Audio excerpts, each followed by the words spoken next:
special interview segment this week, I will be speaking with the National President of the National Union of Civil Engineering, Construction, Furniture and Woodworkers, Comrade Amechi Asuguni. He will be shedding light on the several challenges the infrastructural sector in Nigeria is faced with and the possible solutions. Join me.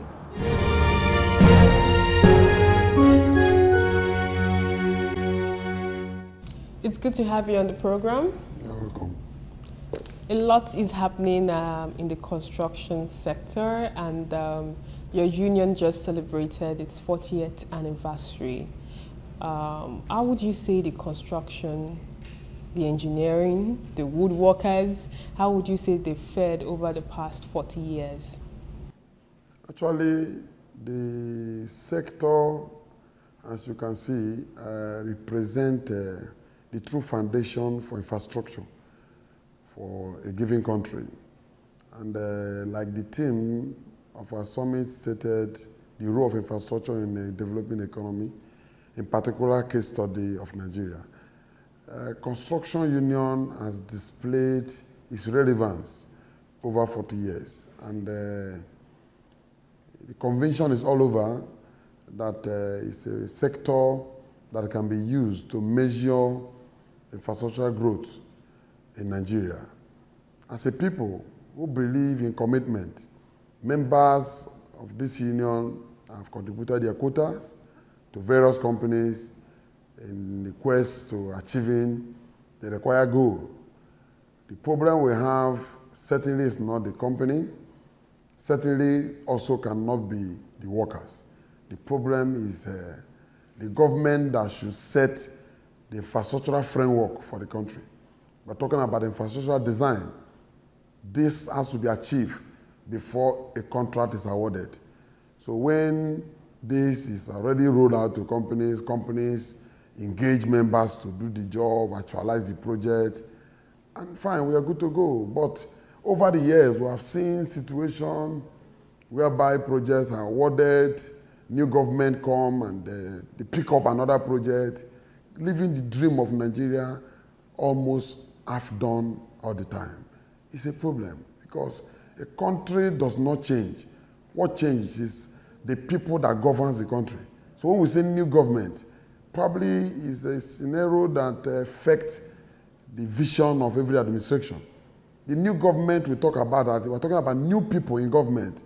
Government remain constant because if we don't see it that way, the challenge of fluctuation in terms of infrastructure will continue. And average Nigeria will tell you in the next 10 years where we're going to be. And that is why you see government in and out giving the same promise. Every time we tell you they will construct road, that same road will carry over to their second tenure, they will tell you they will construct the same road. And we're talking about developing country that has to be building on what you have built. So the question is, these 40 years has exposed a lot of inadequacy in terms of infrastructural growth in Nigeria. And I thank God that construction provided a platform that discusses infrastructural growth in Nigeria. That has exposed a lot of hidden virtue to government. And as a matter of decision, the National Executive Council have directed that this union should summarize the outcome of that summit and present it to Mr. President. Because if somebody must not do something, there are people that are willing to do it free of charge. And construction has offered itself to play that role. We are going to summarize the discussion of that summit, including the recommendations made on the way forward for Nigeria infrastructure. And by the grace of God, between now and October, we will ensure that that letter gets to Mr. President through the concerning ministries. Looking at the issue of abandoned road projects in Nigeria, it's something that kept coming up during the conference held recently in Abuja. With what you've heard, with what the speakers and the keynote lecturer has actually said, would you say that your union has a roadmap set, like an agenda for the government to ensure that the number of abandoned projects that we have, road projects we have in Nigeria, is probably reduced or probably completed in good time? Yes, I think what I have discovered of recent is when somebody has no detailed knowledge of something, he may not also have the sacrificial time and attention to such. And that has informed me to believe that the overtime abandonment we have suffered in terms of project-wise is as a result of loss of connection, believing that projects are not tied to individuals. Projects are for the country. Projects are for the state. Projects are for the people. Infrastructure are part of the facilities that distribute the dividend of democracy to the people. Infrastructure is the evidence of governance. So the abandonment of project now is as a result of lack of priorities by governance. When they place priority on project, every government has a plan for a particular project. There is always a purpose for a particular road. Otherwise, it becomes economic waste.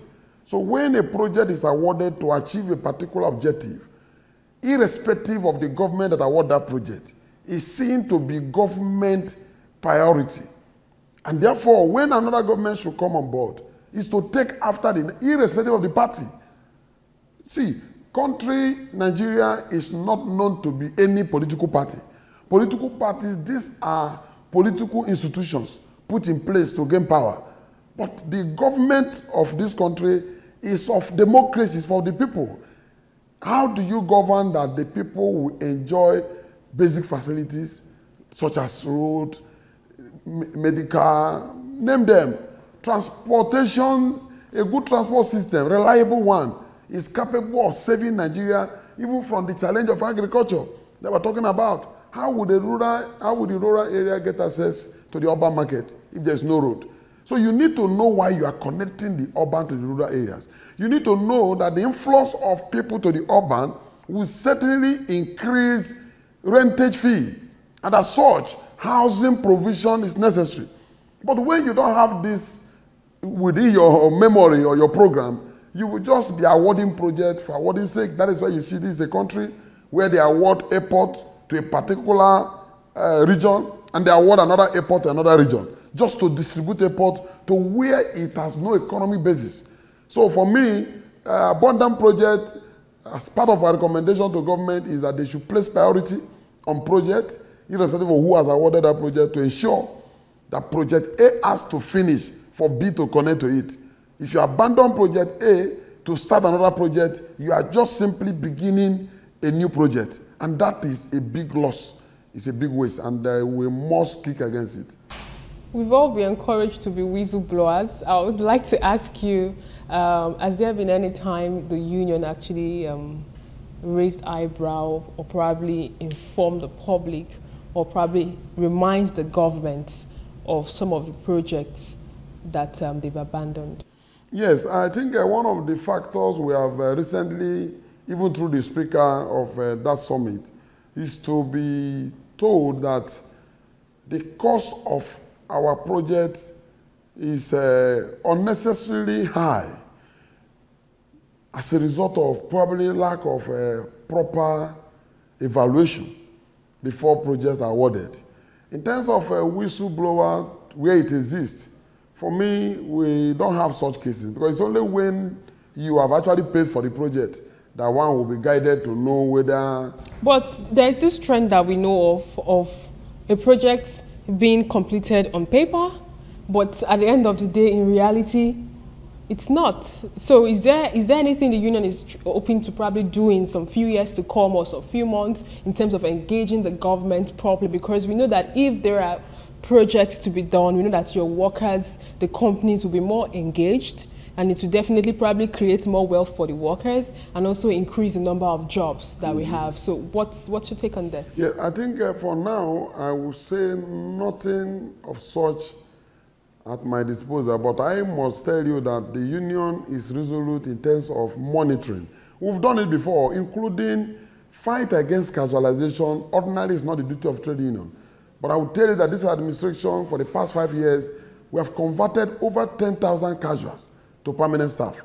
We are doing that because, as a matter of fact, we wrote to the Minister of Labour to tell him that this is our struggle, even though we know we need the federal government to have done this, but all we need is support so that nobody says why, because what we are doing is to protect the citizens of this country. And we have done that successfully. And regarding where abnormal payments are made to have completed the project where it does not exist, the union will not fail to look into that, because that will also amount to illegality. You know, more or less like when people practice ghost employment in the state, and then they keep complaining of bogus salary budget, whereas you can't see the people. The figure exists, but nobody. And I think where you have people presenting documents for job not completed as though it has been completed, you still need government to be upright in that area, because a contractor cannot summon that courage if nobody is beating that drum from the government side. So would you say that the Ministry of Labour is doing its job in terms of supervising or ensuring that employers of labour in your sector comply when it comes to the standard practice of how the construction sector should be?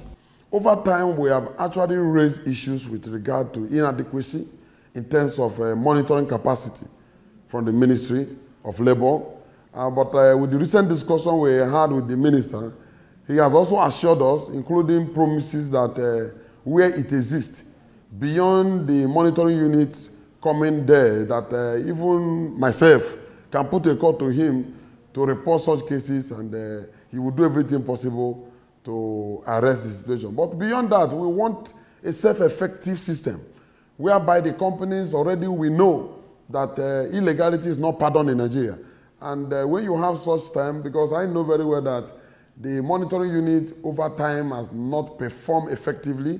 I may not know their reason, but I know very well that most of the companies are falling short because of the inadequacy we suffer from the monitoring side. Where you have government carry out their functions effectively in terms of forcing companies to comply with rules in the working place, safety, and other measures that will produce decent work. I think it will go a long way to promote health and safety in the workplace. And above all, increase productivity in the workplace. Because even the case of wage itself is a measure to productivity where it occurs. But I want to believe that we will still use this medium to call on federal government to energize its institutions that are responsible in monitoring anti-labor practices across infrastructure, across construction company, to ensure that they do it diligently, so that no company hide under this shortfall to take advantage of Nigerians. The union adopted the slogan "Building the Nation" at its 40th anniversary. Can you share with us why this was adopted? Yes, the choice for the adoption of the motto "Building the Nation" by the National Union of Civil Engineering, Construction, Furniture and Woodworkers. This came as a result of you, first and foremost, you need to know who you are, your relevance and your significance to a country. We have discovered that you can't build Nigeria without infrastructure. And infrastructure cannot exist without construction. And as such, we need to encourage our people. We are the one building, irrespective of the challenges of the economy. We must keep to our tent that we are the builders of this nation, and call it any way or any name. So long infrastructure is concerned, construction remain the pioneers of establishing it. We remain the only channel to bringing it to bed. So for us, we are the builders of this nation, and we will continue to build. That name, Building the Nation, is to encourage our members to continue to remain resolute and put in their best. As the name sounds, so our values sound. And there is no contest to that. We are indeed building the nation. Talking about expatriate quota, in your sector, would you say that employers of labor are actually adhering to the standard according to law in Nigeria? Yes, here we come again about expatriate quota. This matter has come and gone, and is still coming, because a country that has no consistent practice in terms of defending its people will always do an in and out approach. Don't forget, we have the art that is actually providing for indigenous to have upper hand in some sector or sections of work in terms of our sector. Unfortunately, some expatriates, in quote, has taken advantage of lapses, both from immigration and other borders, to just enter in the name of expatriate and then still do the job of Nigerians. So in one way or the other, they are also shortchanging Nigerians in terms of employment opportunities. And the expatriate quota, we may not be able to ascertain it because, don't forget, it's the duty of government to monitor and ensure that no employer breach the content law. So the monitoring of it has to be their duty. And I remember there's always a committee that supervises this practice, and they visit companies to ensure that they comply with the local content law. So that law exists, but the question is how effective is the enforcement.